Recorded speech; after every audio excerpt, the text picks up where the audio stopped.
From the Poly Post newsroom, I'm Alfonso Villegas. I'm Cecily and Alfonso, and this is your Poly Post Weekend Update. Cal Poly Pomona First Lady Betty Ortiz will be profiled in next Tuesday's issue of the Poly Post.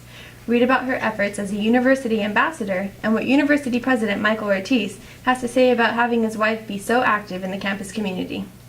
Cal Poly Pomona landscape architecture students gathered at Homegirl Cafe on Thursday, March 15th. The students presented their designs for the revamp project of the Homeboy Industries complex. To become diversity ambassadors, Cal Poly Pomona students participated in a trip that took place between March 17th and the 22nd to sites in the South connected to the civil rights movement. The trip prompted students to enroll in an EWS class that would further their education in diversity. The Pacific Coast Undergraduate Mathematics Conference was held at Cal Poly Pomona this year on Saturday, March 10th. Keynote speaker of the event, Dr. Ron Englash from the Rensselaer Polytechnic Institute, gave this talk entitled Calculating Culture, African Fractals, Malaysian Buckyballs, and Other Adventures in Ethnomathematics.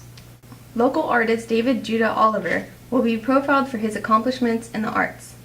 Oliver, who goes by the name of Judah 1, also plays an active role in the Cal Poly Pomona community. The Prison Education Project, better known as PEP, held a spoken word event on March 7th at the Bronco Student Center. Political science professor Renford Reese started the program in October of last year. The program is now 80 members strong. A new and improved app will be available in the Android and iPhone markets at the beginning of spring quarter. The Poly Post will fill you in on how this app can be of use to you on Tuesday. Christina Saka will be profiled in this week's issue of the Poly Post. Saka is a fourth-year political science student and is currently the ASI representative for the College of Letters, Arts, and Social Sciences. The Broncos baseball team will be playing a 4-game series against Cal State San Bernardino starting on Thursday. Until then, you can catch our profile on senior pitcher Jeff Broussard on Tuesday. The men's and women's track and field team will meet in Pasadena for the Pasadena Games on March 27th. We will also be profiling track and field thrower Shane Cioni in this week's issue of the Poly Post.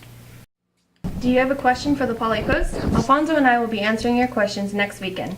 You can send us your questions via Twitter or Facebook. You can reach Alfonso at 87AlfonsoV, and you can reach me at Cecily_Arambula, or you can send questions to the Poly Post Twitter or Facebook. We will answer your questions every weekend right here on the Poly Post Weekend Update. March 27th is the first day of the 2012 spring quarter here at Cal Poly Pomona, but there will be no school on Friday in commemoration of Cesar Chavez. Check into the Cesar E. Chavez Center to find out more about what's going on for Cesar E. Chavez Week.